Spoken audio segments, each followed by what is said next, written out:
That day, the skies over the Philadelphia Naval Shipyard were heavy with clouds, and the air hung with an oppressive silence.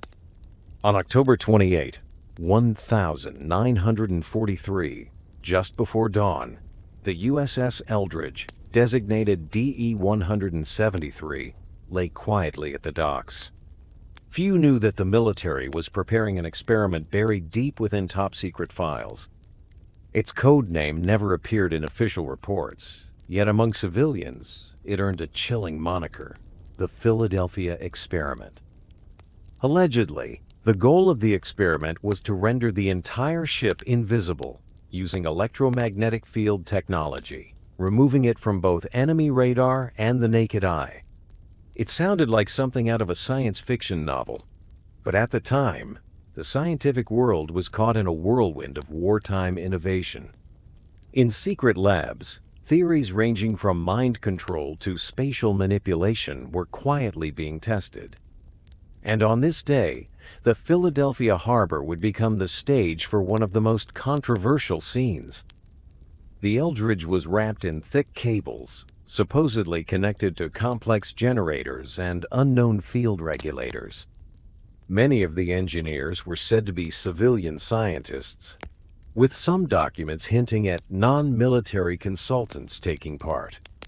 Witnesses recalled that when the switch was flipped, a glowing blue-green light engulfed the ship, accompanied by an ear-splitting hum. Then suddenly, it vanished. This disappearance wasn't merely radar evasion. According to some accounts, the ship, its steel frame, and its crew were entirely removed from physical space, as though erased from reality.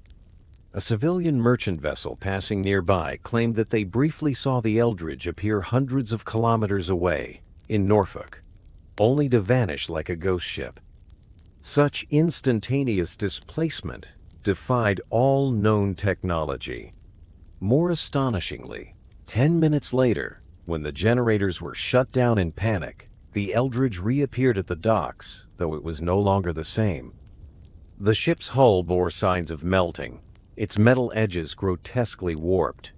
Even stranger, some crew members were found in conditions that defied explanation. Some were reportedly embedded within the ship's structure, as if the boundaries of matter had dissolved. Others were unconscious or mentally unstable, rambling incoherently. The Navy swiftly locked down the area and reassigned all involved personnel. Their public statement was brief: routine equipment test, no anomalies. But few believed it. The rumors spread rapidly from dock workers to local journalists, from underground science forums to Hollywood scriptwriters. Everyone was captivated by the tale of the vanishing warship. This event seemed to tear open a rift where reality tangled with fiction, where the physical brushed against the supernatural. From that moment on, the Philadelphia Experiment became one of the 20th century's most notorious, mysterious, and unsettling military legends. As people tried to make sense of the USS Eldridge's mysterious disappearance, an even more baffling theory emerged. The ship hadn't just turned invisible, it may have traveled through time during those 10 minutes. The first whispers came from the families of Navy sailors. According to their accounts, some crew members returned home behaving oddly emotionally unstable, and at times reportedly vanishing for several minutes before reappearing. One woman claimed her husband seemed to know in advance about events that hadn't yet happened, as though future memories had been implanted in his mind. These claims were officially dismissed as neurotic hallucinations, but a growing number of witnesses and rumors forced a darker possibility into the light. The Philadelphia Experiment might have not only warped space, but also torn a hole in time itself. This notion wasn't entirely without scientific roots. Physics had long proposed that under certain conditions, strong electromagnetic fields could affect time flow. Einstein's unpublished unified field theory was rumored to include concepts regarding disruptions in the space-time continuum. Scientists who had ties to military projects hinted that a form of field lock technology used in the experiment might have triggered a temporary temporal dislocation. One anonymous officer recalled watching the Eldridge vanish before his eyes, only to notice that his watch had paused for several seconds. The sounds around him became muffled, compressed as if the world had shrunk into a sealed chamber.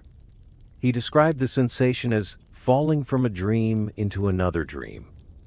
The most incredible accounts suggested that the Eldridge, when it appeared in Norfolk, was out of sync with local time. The ship's onboard clocks were allegedly 7 minutes behind those in Philadelphia, and when it returned, the time recorded on the bridge bore no correlation to real-world chronology. If these records were authentic, the incident wasn't merely a technical mishap, it was a catastrophe beyond human temporal comprehension. Some theorized that the military had accidentally created a time bubble, a kind of anomaly that enveloped the ship and pulled it outside of linear time.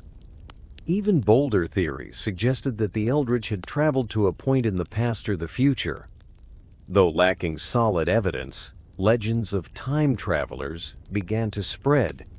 In the 1970s, a man claiming to be a Navy technician appeared on a Colorado radio station, stating he was a survivor, trapped in a temporal loop. He described a dimension filled with mechanical humming and shimmering blue-white light, where time was non-linear and space looped like a maze. "I saw us returning," he said, "and I saw us never having left." Although such statements are impossible to verify, the questions they raise are irresistibly profound.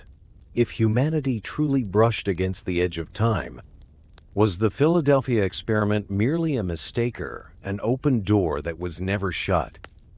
Each rumor, each memory, each silence seems to piece together a truth that defies our known reality. And that truth, perhaps, was never meant for this time. Among all the rumors surrounding the Philadelphia experiment, none are more provocative than those concerning its hidden architects. Who truly planned, approved, and executed the experiment? Official records provide no clear command chain, only a series of redacted memos and missing files. It's as if an invisible hand orchestrated everything, yet left no fingerprints behind. Two names surface most frequently: Nikola Tesla and Albert Einstein. Though their activities during the 1940s are well documented, no concrete evidence links them directly to the experiment. Tesla died in early 1943, mere months before the Eldridge disappearance. Some claim his death was not natural, but a consequence of refusing to hand over his wireless energy transmission and field stabilization technology to the military. Einstein had prior interactions with naval intelligence, especially regarding his work on unified field theory. Though he denied involvement in any abnormal physics experiments, some of his students and assistants were reportedly transferred in 1943 to a mysterious East Coast research site. Historians noted that several researchers from Princeton abruptly vanished that year, only to return under an eerie veil of silence. More unsettling is a declassified Cold War-era memo referencing a program called Project Rainbow, allegedly driven by a consortium of collaborators. Besides the U.S. Navy, the group included MISCs, Bell Laboratories, and a shadowy network of independent researchers known as the Nationless Science Society. Known for their secrecy and fringe theories, they reportedly studied quantum consciousness, parallel dimensions, and energy entanglement. What was their true motive? One theory suggests that the Philadelphia experiment wasn't purely military in intent, it was a deeper attempt to decode the structure of reality itself. If one could manipulate location, one could control perception. And if one could control perception, one could rewrite truth. This notion echoes many ancient esoteric traditions. Historians discovered that certain team members had an intense interest in the Corpus Hermeticum, particularly its teachings on the oneness of all things. Another researcher was known to have translated the medieval alchemical text, The Ladder of Light. These signs point to an ambition beyond science's symbolic drive, crossing time, culture, and language. Seen in this light, the Philadelphia experiment appears less as a military project and more as a ritual of sacred intervention, a fusion of modern physics and ancient symbolism, a calculated rite aimed at prying open the seams of the universe. Perhaps that's why many alleged whistleblowers later met strange fates. Some disappeared, others suffered mental breakdowns, and many were silenced for life. One former naval radio operator left behind a cryptic phrase, later published on the opening page of an obscure mysticism journal. "We did not lose control in battle. We tried to decipher the language of the Creator." Behind this tightly sealed and deliberately silenced historical enigma, a few faint voices still echo. They were not generals or scientists, but those left in the aftermath of the experiment, family members, survivors, witnesses, and names gradually lost to the silence. One letter became a key in the eyes of later researchers. It surfaced in the 1960s at a second-hand bookstall letter from a former sailor named Carl M. to his mother. It read, "I don't feel like I fully came back. Sometimes my skin shivers like water. My memories scatter like puzzle pieces. But the worst thing is, no one wants to talk about what happened that day." This pain, unspoken and forbidden, became the most piercing undertone in all the legends. Some sailors were transferred to psychiatric hospitals. Others never spoke of their Navy days again. A few had their military records erased completely, as though they had never existed. In 1967, a former Navy mechanic named Henry O. left a recorded deathbed confession. He described the blinding light and shrill buzzing on the day of the experiment, which temporarily robbed him of sight. When he opened his eyes, the ship was empty. He wandered through the mist for more than a few hours, hearing what he described as another version of myself calling out to him. At the end of the tape, he repeated one haunting sentence: "We were misplaced.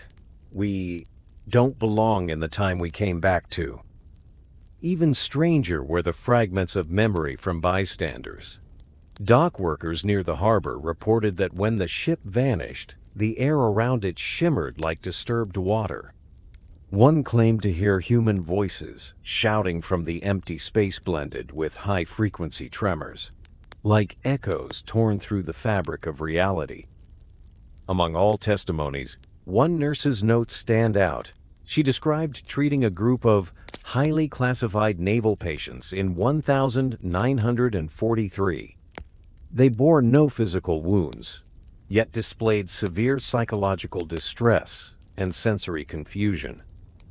She wrote, "They spoke to the walls, laughed at shadows, had no sense of time. Their eyes looked for an entrance we couldn't see."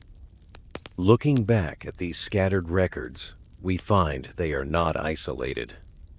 They form a hidden current of history, one without documents, orders, or formal declarations. Just raw human fear and a desperate will to survive. Most of all, these forgotten voices remind us the true cost of reality is far more terrifying than the mystery itself. They never stood under the spotlight. They were excluded from official narratives. But their existence, like sonar echoes from the ocean depths, repeatedly strike against our perception of truth. If science is the light that reveals, they are the shadows left behind by its glare. What happened beyond the rift? This is where all the legends, speculations, and investigations ultimately converge. When the USS Eldridge briefly vanished from the sea, it was as though the firm boundary between science and mysticism had been silently torn open. The question was no longer if it was possible, but whether we had touched a mechanism never meant to be touched. Some modern researchers suggest that the Philadelphia experiment was merely an initiating event. In its wake, reports of reality anomalies began to increase. Aircraft vanishing from radar, particles showing dual-state positions in labs, even stories of soldiers briefly passing through different time layers during exercises. These incidents defy conventional physics, yet seem to resonate with one another under a strange, hidden logic. By the late 1950s, whispers of the Montauk Project began to circulate among insiders. Allegedly a continuation of the Philadelphia experiment, it turned toward mind control, time gating, and dimensional communication. If this lineage is real, then the 20th century's scientific timeline must be reconsidered not merely as a tale of progress, but as a series of transgressions against the universe's boundaries. Others argue that the rift was not technological, but spiritual projection of the human mind. As we draw closer to truth, reality becomes less stable. Ancient esoteric traditions warned that the universe is not a single layer, but an overlapping net of consciousness. Once human will crosses a certain threshold, the world ceases to follow familiar rules. Many folk traditions speak of doors to other realities, Celtic entrances to fairy realms, the Tibetan bardo, or the wheels within wheels seen by the prophet Ezekiel in the Bible. If these are not allegories, but dim glimpses of higher dimensional phenomena, then the Philadelphia experiment may have unknowingly triggered an ancient mechanism like reciting a forgotten spell.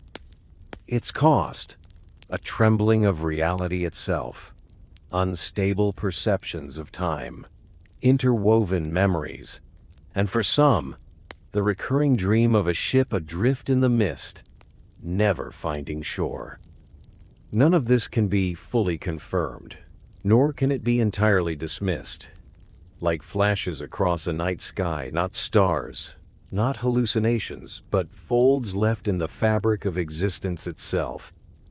Now, as we look back on this buried chapter of history, we are no longer just observers, we become inheritors of a certain memory.